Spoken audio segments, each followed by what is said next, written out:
মেমারিতে ট্রেনের ধাক্কায় মহিলার মৃত্যু, তদন্তে রেল পুলিশ।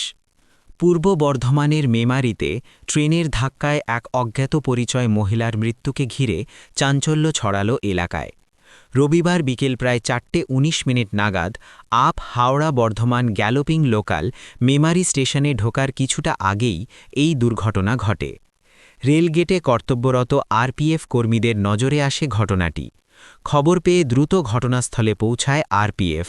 পরে বিষয়টি জানানো হয় বর্ধমান জিআরপিকে। সন্ধে প্রায় ৬:৬:১৯ নাগাদ বর্ধমান জিআরপি ঘটনাস্থলে এসে দেহ উদ্ধার করে ময়নাতদন্তের জন্য নিয়ে যায়। স্থানীয় সূত্রে জানা গেছে, মৃত মহিলা এলাকারই একজন ফল বিক্রেতা হতে পারেন। তার বয়স আনুমানিক প্রায় ৫০ বছর, তবে এখনও পর্যন্ত তার পরিচয় নিশ্চিত করা যায়নি।